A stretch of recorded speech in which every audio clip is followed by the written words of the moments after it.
लग जा गले के फिर हंसी रात हो न हो,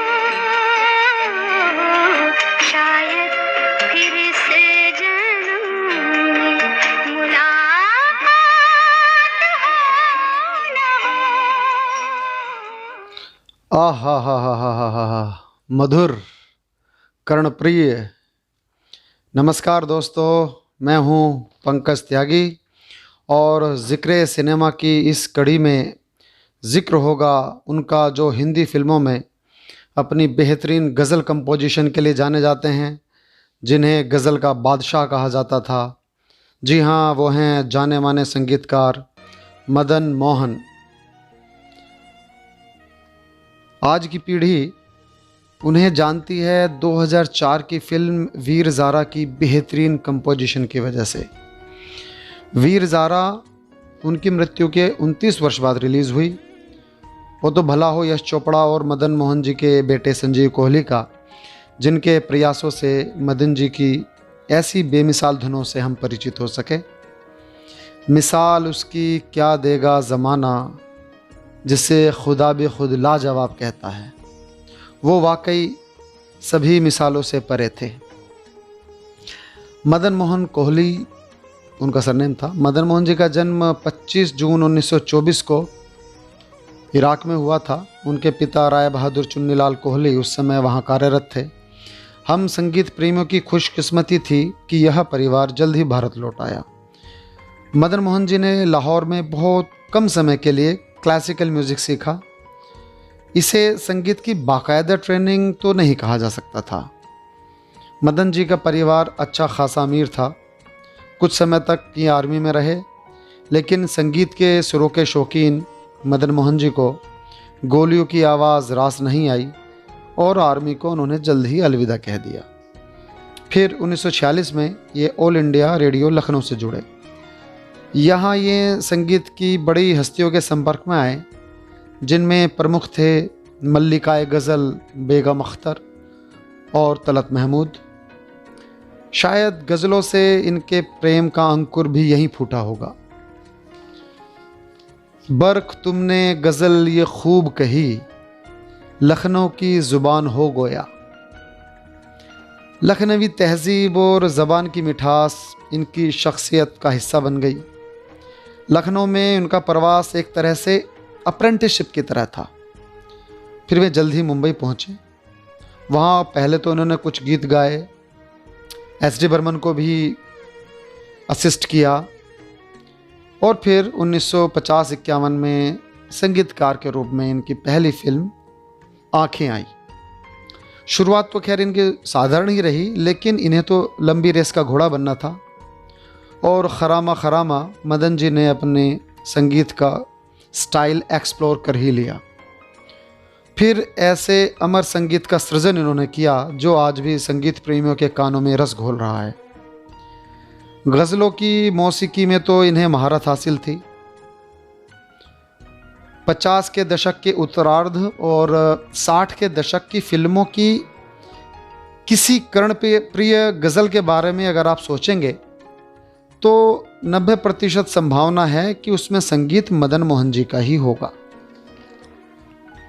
देखिए कुछ उदाहरण देखिए आप। अगर मुझसे मोहब्बत है, मुझे सब अपने गम दे दो। आपकी परछाइयों से ये अनपढ़ से आपकी नजरों ने समझा प्यार के काबिल मुझे। या नौनिहाल से मेरी पसंदीदा गज़ल, तुम्हारी जुल्फ के साये में शाम कर लूँगा। या हंसते ज़ख्म से है तेरे साथ मेरी वफा, मैं नहीं तो क्या। या अदालत से यूं हसरतों के दाग मोहब्बत में धो लिए। और भी न जाने कितनी गज़लें हैं जिनकी शानदार शायरी को अपने संगीत से संवार कर इन्होंने और खूबसूरत बना दिया। एक बात और गौर कीजिए, जिन गज़लों का जिक्र अभी मैंने किया उनके शायर, उनके गीतकार राजा मेहंदी अली खां, कैफी आज़मी और राजेंद्र कृष्ण रहे। इन्हीं गीतकारों के साथ मदन जी ने सबसे ज़्यादा और बेहतरीन काम किया। और राजा मेहंदी अली खां के साथ तो इनका ज़बरदस्त कोलैबोरेशन था, जो मदन जी की तीसरी फिल्म मदहोश से ही शुरू हो गया था। और ये इनकी, राजा मेहंदी अली खां की मृत्यु हुई थी 1965-66 में, तब तक इनका ये साथ चला। मेरा फेवरेट गीत जो है आपने शुरू में सुना वीडियो के, लग जा गले कि फिर ये हंसी रात हो ना हो, वो कौन थी फिल्म से, वो इसी जोड़ी का ही करिश्माई गीत है। और आज भी अगर कोई कंपटीशन होते हैं, कई जगह सर्वे होते हैं, तो उसमें ये गीत अभी भी नंबर 1 की पोजीशन पे रहता है। कई एफएम चैनल्स पे इस तरीके के कंपटीशन होते रहते हैं। मदन जी की एक और पार्टनर जिनके साथ इनकी जोड़ी खूब मशहूर हुई, और वो है स्वर कोकिला लता मंगेशकर। लता जी और मदन जी का भाई बहन का रिश्ता था। लता जी उन्हें मदन भैया ही कहती थी और बाकायदा राखी भी बांधती थी। लता मंगेशकर के करियर में मदन जी ने जो योगदान दिया वो बेमिसाल है। लता जी के द्वारा गाई गई इमोर्टल गज़लें लगभग सभी मदन जी के संगीतबद्ध की हुई ही हैं। हालांकि मदन जी का सबसे अच्छा काम लता जी के ही हिस्से में आया, लेकिन उनके कुछ धुनें अन्य कई सिंगर्स के करियर का भी मील का पत्थर साबित हुई। जैसे मन्ना डे का एक ज़बरदस्त क्लासिकल सॉन्ग कौन आया मेरे मन के द्वारे, देख कबीरा रोया फिल्म से है, या आशा भोसले का झुमका गिरा रे बरेली के बाजार में। ये तो खैर उस समय का आइटम नंबर ही कहा जाएगा। और रफ़ी साहब के तो खैर कई नगमे हैं, खासकर कर चले हम फिदा, जानो तन साथियों, हकीकत से। आज भी वो गीत सुनते हैं तो आंसू आ जाते हैं। या उसी फिल्म का है एक नज़्म है, मैं ये सोच कर उसके दर से उठा था, या हंसते ज़ख्म का, तुम जो मिल गए हो तो ये लगता है। और भूपेंद्र जो बहुत मशहूर गज़ल सिंगर भी हुए हैं, पार्श्व गायक रहे हैं, उनको हकीकत में पहला ब्रेक भी मदन जी ने ही दिया था। जब भूपी जी ने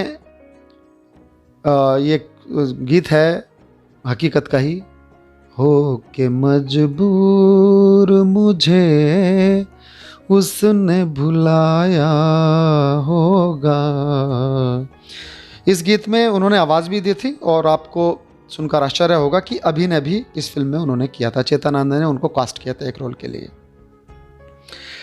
मदन जी गज़ल की कंपोजिशन में ही नहीं, क्लासिकल संगीत देने में भी माहिर थे, और अपनी धुनों में संतूर और सितार का बेहतरीन उपयोग उन्होंने किया है। एक सितार की धुन मुझे याद आती है, दस्तक फिल्म में इन्होंने एक गज़ल से पहले की थी, ज़बरदस्त, आप सुनिएगा उसको।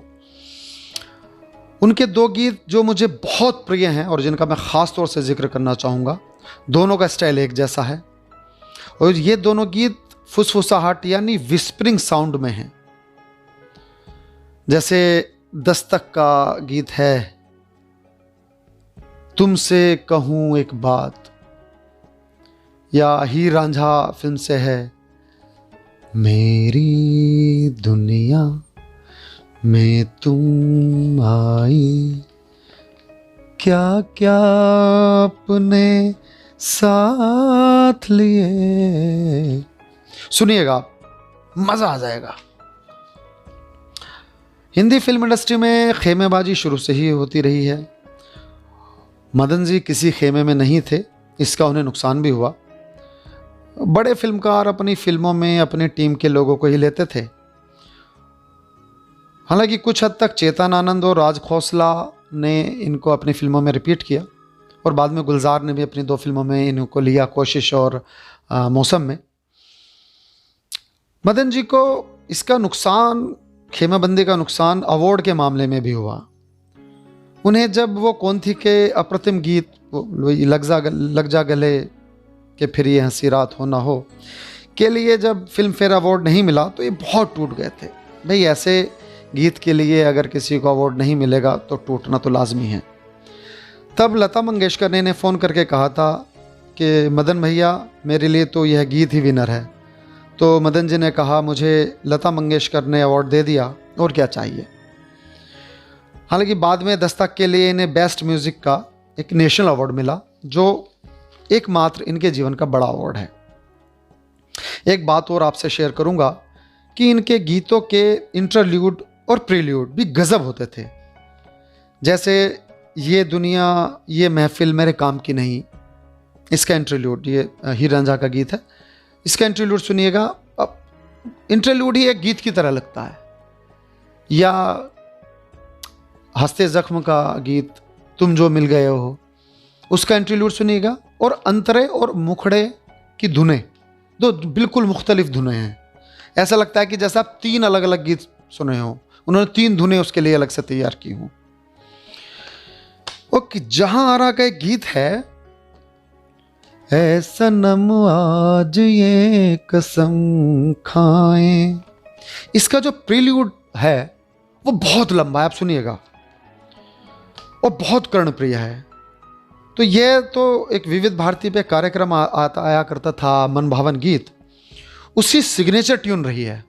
जिसको याद होगा वो इसको फिर रिकॉल कर लेंगे वो, कि इसी के प्रील्यूड को एक सिग्नेचर ट्यून के रूप में इस प्रोग्राम में यूज़ हुआ था। एक ऐसे ही मुझे एक और सिग्नेचर ट्यून याद आती है, डायमंड कॉमिक्स एक जो प्रायोजित कार्यक्रम विविध भारती पे आया करता था, उस कार्यक्रम के सिग्नेचर ट्यून के लिए मासूम फिल्म का गाना जो था लकड़ी की काठी, उसके इंटरल्यूड का इस्तेमाल हुआ है।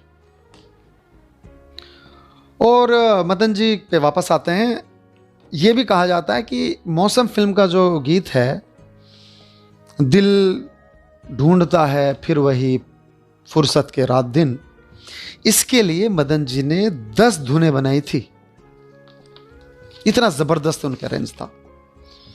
फिर 14 जुलाई 1975 को बहुत ज़्यादा मैकशी की वजह से उनका लीवर ख़राब हो गया था और उसकी वजह से उनका निधन 14 जुलाई 1975 को हो गया। फिर इनकी मृत्यु के बाद लैला मजनू रिलीज़ हुई एच.एस. रवेल की। इस फिल्म को इसके संगीत के लिए ही याद रखा जाता है। और वीर ज़ारा का तो मैं जिक्र कर ही चुका हूँ, जो कि उनकी मृत्यु के इतने दिनों बाद रिलीज़ हुई और आज भी इसने तहलका मचाया हुआ है। मैं मदन मोहन जी की तुलना मशहूर शायर जॉन एलिया से करूँगा। जैसे जॉन एलिया आज अपनी मृत्यु के इतने वर्षों बाद ज़्यादा मकबूल हो रहे हैं, उसी तरह मदन जी का संगीत का जो नशा है आज की पीढ़ी पर और ज़्यादा तारी हो रहा है। Missing you Madan ji.